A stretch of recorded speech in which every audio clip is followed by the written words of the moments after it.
O saudosismo é uma espécie de perfume do tempo, invisível, sutil e profundamente marcante. Ele nasce da memória, mas se alimenta da ausência. É como se o passado, mesmo que imperfeito, ganhasse contornos mais suaves e acolhedoras na medida em que se afasta da gente. Mas por que isso acontece? Por que olhamos para trás com tanto carinho, mesmo quando o presente nos oferece conforto e o futuro possibilidades? Bem, a resposta talvez esteja na própria condição humana. Se você já acompanha o canal faz um certo tempo, provavelmente já percebeu que eu curto bastante falar sobre assuntos muito polêmicos envolvendo as animações. Eu já fiz um vídeo sobre a decadência da Cartoon Network, e nele eu falei sobre os impactos que os reboots sem alma têm causado, como os algoritmos mudaram completamente a forma como a gente consome desenhos hoje em dia, e em muitas análises de animações que eu faço no canal, pontuo sobre esse assunto. Mas tem uma discussão especial que vira e mexe reaparece na internet e que eu sempre quis trazer aqui pro canal. Os desenhos eram melhores antigamente. Você provavelmente já ouviu essa frase, ou pelo menos alguma variação dela, do tipo, os desenhos de hoje em dia são chatos, não fazem mais desenhos como antigamente, ou perdeu a essência. E sim, por um bom tempo eu acreditava nisso, e concordava bastante com as pessoas que tinham essa opinião,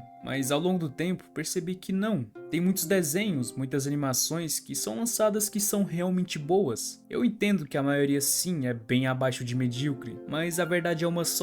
Em todas as épocas, sempre houve animações péssimas e não é nos dias de hoje que não vai acontecer isso. Principalmente nos dias de hoje, onde priorizam quantidade do que qualidade. E sim, como disse antes, não demorou muito para eu perceber que essa ideia de que desenhos antigos eram melhores é no fim das contas só um bait gigantesco de nostalgia. De tempos em tempos, aparece alguém falando que nenhum desenho atual consegue competir com os clássicos dos anos 80, 90 ou começo dos 2000, que os desenhos perderam a alma, que só pensam em vender brinquedos, em bater meta streaming, que tudo hoje parece igual, fórmula repetida, sem criatividade, sem emoção. E cara, eu entendo. Hoje em dia tem tanta coisa genérica sendo lançada, tanto reboot desnecessário, tanto remake sem personalidade, que é meio justo o nosso instinto ser olhar pro passado e pensar, mano, naquela época era bom de verdade. Olha como o Super Choque era incrível, olha como o Samurai Jack era outro nível. Tudo antes parecia tudo mais criativo, mais ousado, mais feito com carinho. Agora você liga a TV e sente que nada chega aos pés de um Caverna do Dragão, um Pica-Pau, Coragem com Covarde, X-Men Evolution, as meninas super poderosas, e com certeza é bem difícil competir com essas memórias. Mas quando eu refletia sobre isso, e quanto mais eu aprendia sobre como a indústria de animação funciona, mais eu percebi que essa ideia de que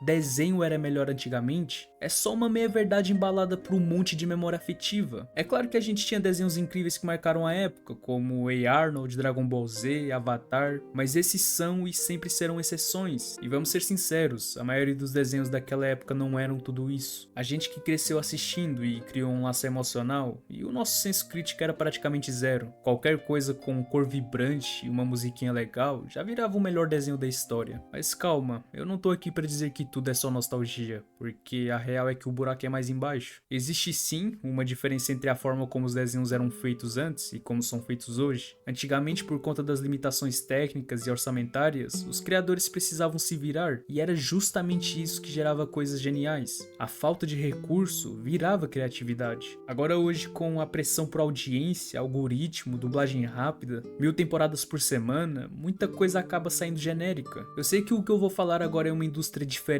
dos desenhos animados que estamos acostumados, mas olha o cenário dos animes. Olha quantos isekais genéricos sai por ano, é bizarro. As produtoras querem repetir fórmulas que deu certo, ao invés de tentar algo novo, e é por isso que parece que tudo tá sem alma. Só que ao mesmo tempo, tem muita animação incrível sendo feita. O problema é que a maioria das pessoas nem vai atrás, porque fica preso na ideia de que só as animações que passavam nos canais de desenhos que realmente importa. Enquanto isso, temos Arcane, Invencível, Cuphead, X-Men 97, What If.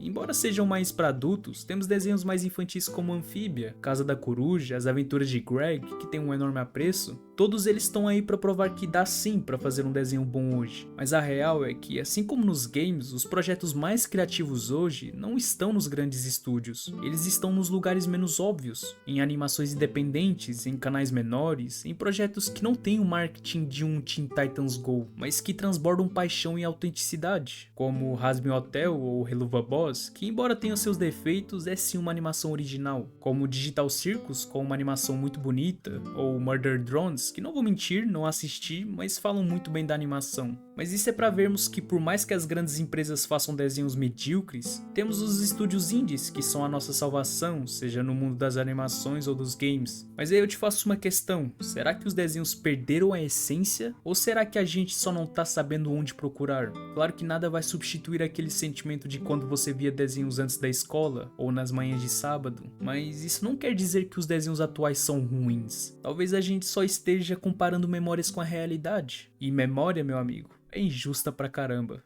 Eu lembro de um tempo atrás de querer pegar pra assistir de novo Yu-Gi-Oh! Era um desenho que via demais na TV Globinho e tinha um carinho enorme por ele. Mas é engraçado que quando fui assistir, eu simplesmente detestei. Lembro que vi uns 2, 3 episódios e simplesmente parei de assistir. Bateu até um arrependimento, como se a minha nostalgia, a minha história com esse anime tivesse ido embora. E não é porque é uma animação antiga, até porque assisti recentemente Evangelion e é simplesmente perfeito. Bleach, Dragon Ball Z, Naruto clássico, animes bem antigos que pra mim são atemporais e em que em qualquer momento eu assistiria, mas percebi que isso não acontece com todos, como outro grande exemplo de um desenho que na época eu já achava ok, mas que não dá pra engolir hoje em dia, que é Jimmy Neutron. Esse CGI aí me pega demais, vocês não têm noção, mas enfim, no final acho que tem coisas que são boas em deixar com a nostalgia e acreditar que são boas. E queria ressaltar algo que é muito estranho pensar, que Incrível Mundo de Gumball, Apenas um Show, Steven Universo, Hora de Aventura, Titio Avô, Clarencio, são desenhos que já existem há mais de uma década, e já dá até pra dizer que são antigos. Tanto que até falamos que essa foi a era de ouro da Cartoon Network. Até agora eu só tinha citado desenhos dos anos 2000, mas é bizarro pensar que os desenhos de 2010, como Gravity Falls, já podem ser considerados antigos. E o mais bizarro é pensar em como a qualidade e estilo da animação não mudou tanto quanto dos anos 2000 para 2010. Faz parecer que paramos no tempo, ou que não evoluímos. E isso me leva para o meu próximo ponto, em como os desenhos animados estagnaram.